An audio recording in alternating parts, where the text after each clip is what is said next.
Mesdames, Messieurs, bonjour et bienvenue sur MBTV, la télé 100% pour l'économie et le monde des affaires au Mali, dans l'émission Débat économique. Aujourd'hui, nous avons le plaisir de recevoir sur ce plateau M. Issa B. Traoré, diplômé en économie et directeur de publication du groupe Orbit. M. Issa, bonjour. Bonjour. Je suis vraiment heureux je suis ravi d'être sur ce plateau.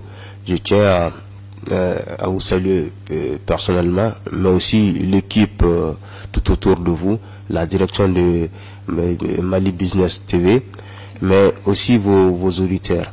Alors, pour me présenter, je dirais que je suis Issa Baradian Traoré, économiste gestionnaire de formation, directeur de publication du journal hebdomadaire Le Canal.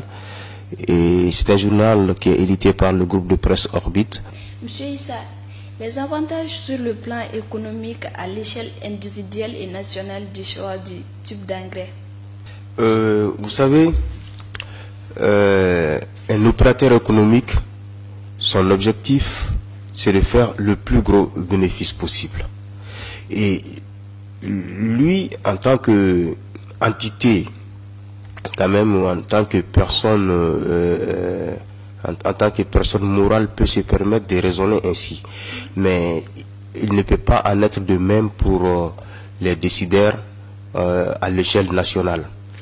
La santé des populations, les stratégies visant l'autosuffisance alimentaire, en passant par l'autonomie du monde paysan, devrait faire partie des paramètres auxquels les décideurs doivent songer au moment de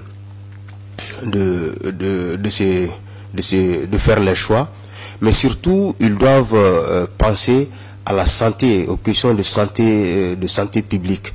Parce que si à l'échelle d'un opérateur économique, le plus important est de faire des affaires, de faire des bénéfices, il ne peut pas en être de même pour le décideur qui doit prendre en compte la santé des populations, mais qui doit avoir une visibilité beaucoup plus grande, c'est-à-dire à l'échelle nationale de l'impact des décisions qu'il va prendre. Et malheureusement, par moment, nos décideurs ne sont pas directement ou personnellement impactés par les décisions qu'ils prennent. Donc, je pense que dans un souci de répondre à nourrir toute la population, on peut être tenté d'aller vers un choix, je dirais même un choix par facilité, en faisant importer de l'engrais chimique. Mais il faut faire un tour au niveau des centres de santé, il faut faire un tour au niveau du marché à légumes et fruits pour se rendre compte que nous sommes quelque peu en train de faire un choix au détriment de la santé des populations. Vous savez, ces légumes qui pourrissent au bout de quelques jours. Il faut faire un tour au niveau du marché à légumes comme le marché communément appelé Ouninda. Ou bien il faut faire un tour au niveau de Sougounoukoura pour se rendre compte que les fruits, les légumes pourrissent au bout de quelques jours. Donc, quand vous consommez des fruits, des légumes qui pourrissent au bout de quelques jours, quel est l'impact sur votre santé? Faites un tour au niveau des centres de santé. Il y a tellement de cas de diabète, d'hypertension, de tension artérielle. Je pense que nos autorités devront tenir compte de ces aspects. Mais au-delà de l'aspect sanitaire, enfin, même si c'est le même volet, il y a l'environnement aussi qu'il faut sauvegarder. Nos ancêtres nous ont légué un environnement sain et qui nous permet de pouvoir produire.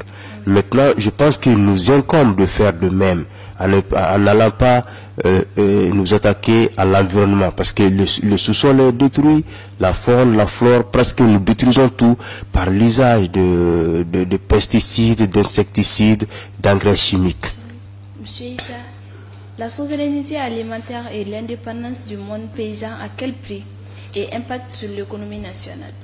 Nous sommes dans un engrenage, une chaîne que j'appellerais d'asservissement du monde paysan. Quand vous prenez les gens qui étaient paysans il y a 30 ans, il y a 40 ans, mais ça n'a pas changé. Ils continuent à ne pas pouvoir vivre décemment. Pour citer le professeur Clément Dambélé, un chômeur à Bamako est mieux logé, mieux nourri qu'un paysan. Et c'est pas normal. Parce que les choix sont faits de telle sorte qu'ils ne peuvent pas s'en sortir.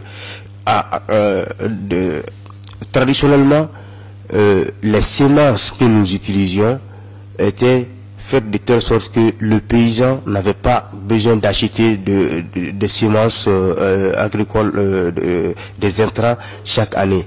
Mais que ce soit l'oignon, l'échalote, la tomate, le riz, et presque tout, il faut maintenant acheter les semences, parce que les laboratoires sont entrés dans le jeu. Ils font de telle sorte que les semences paysannes ne puissent pas prospérer.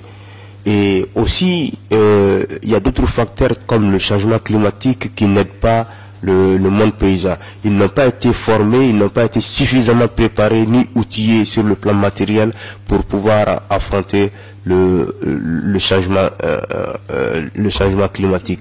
Je pense que pour l'indépendance, moi j'appelle ça la véritable indépendance, pour l'indépendance économique, monétaire et même l'indépendance, la souveraineté alimentaire. Je pense que il faut que nos paysans puissent être autonomes. C'est-à-dire qu'au moment où ils vont cultiver, qu'ils ne soient pas dans l'obligation de consommer des intrants importés. Et parce que c'est une logique d'enchérissement qui est là.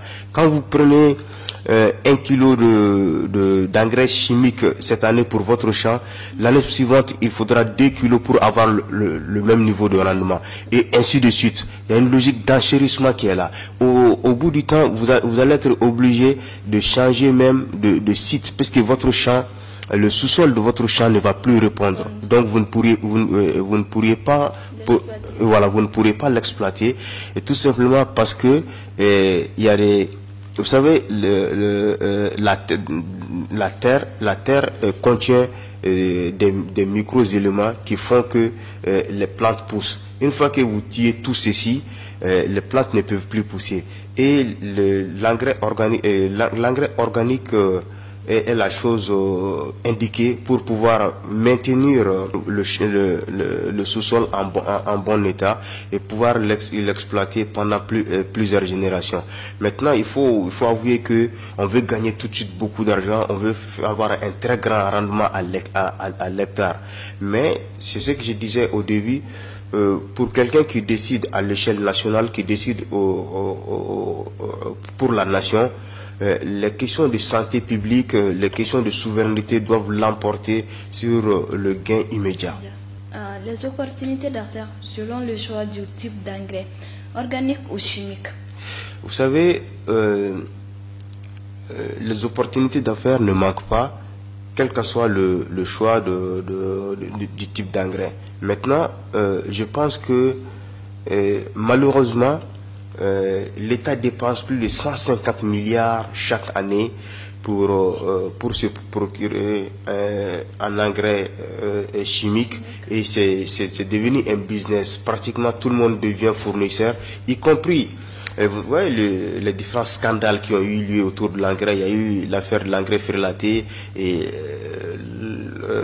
le scandale le plus récent, c'est celui d'entreprises de construction auxquelles, sans expliquer, n'ont pas d'expérience, auxquelles on a attribué des marchés de l'État, et c'est des dizaines de milliards qui ont été octroyés à ces personnes-là pour fournir de l'engrais, et malheureusement, puisqu'ils n'avaient pas d'expérience, et donc ils n'ont pas pu le faire. Donc il y a des opportunistes qui sont en train de se greffer autour du système, mais en réalité, c'est pas des gens avec une vision claire de la chose. Alors que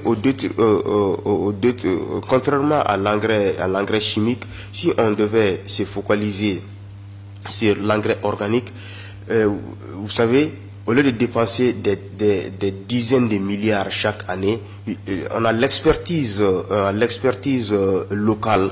C'est-à-dire qu'on a des ingénieurs qui sont là, qui sont au Mali, qui sont des Maliens, qui maîtrisent avec 10 milliards seulement, qui peuvent fournir de l'engrais et suffisamment d'engrais organiques à partir des déchets que Bamako et Kati seulement produit chaque année. C'est-à-dire que les types de déchets, les déchets domestiques, oui, on appelle ça les déchets domestiques, oui. Les déchets domestiques produits par Kati et Bamako, avec 10 milliards seulement, on peut les transformer en engrais organique et servir le monde agricole suffisamment. Quel impact économique sur la santé publique et famille en relation avec l'engrais? Vous savez, ça a été précédemment évoqué, le type d'engrais qu'on utilise a un impact direct sur la santé de chaque personne, sur la santé des individus, j'ai eu à le dire. Quand vous faites un tour au niveau des différents marchés, on se rend compte qu'au bout de quelques jours, les fruits, les légumes pourrissent. Vous qui êtes à la cuisine, je suppose, il y a des variétés de riz. Quand vous les préparez à midi, à 14, si ce n'est pas bien conservé, à 14 heures, on ne peut plus manger parce que ça commence à sentir. Ça, c'est dû au fait que les engrais chimiques sont entrés dans la danse. Maintenant, quand vous consommez des produits qui pourrissent au bout de quelques heures ou de quelques jours, il est évident que ça a un impact sur votre santé. Mais il faut voir le nombre de personnes malades de tension, d'hypertension, de diabète et de maladies comme ça. Et ça a un impact direct sur l'économie de tout un chacun, mais aussi un pays où le plus grand nombre de personnes est malade est un pays où le plus grand nombre de personnes ne travaillent pas, puisque étant malade on ne travaille pas, et quand on ne travaille pas on ne produit pas, et ça a un impact direct sur l'économie nationale. Et voilà. Selon le choix d'un plus grand rendement à l'hectare, l'engrais chimique n'est-il pas mieux que celui de l'engrais organique sur le plan économique? L'économie n'est pas le plus déterminant, parce que je pense que selon l'organisation d'un pays, c'est la politique qui devrait déterminer le type d'économie. Si on doit mettre l'économie au cœur du tout, on va peut-être faire des choix au détriment de la santé des individus. Vous savez, le rendement à l'hectare est un concept venu d'ailleurs, c'est-à-dire que il y a des pays où il manque de terre. Tel n'est pas notre cas. Dieu merci, nous avons assez de terres arables, donc nous n'avons pas besoin de produire une certaine quantité par hectare au détriment, c'est-à-dire à l'encontre de la santé des populations. Je pense qu'en utilisant, il faut être sincère pour le dire, en utilisant l'engrais organique, on a moins de rendement à l'hectare, mais on préserve la santé de sa population. Et je crois que mieux vaut prévenir que guérir. Oui. Le choix de subventionner l'engrais est-il bénéfique à l'économie nationale? Vous savez, cette question de subvention et d'engrais, c'est vraiment un business, il faut le dire. C'est pas pour servir le Mali. Non, en réalité, ce n'est pas pour servir le Mali. Imaginez, si le Mali,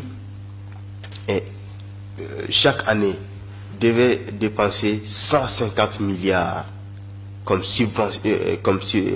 subventionner l'engrais. Alors que l'engrais ne constitue que 11%. L'engrais subventionné ne constitue que 11% des intrants agricoles. Et cela ne bénéficie même pas à tous les paysans. je pense que c'est un choix, qui ne bénéficie pas à l'économie nationale. Oui.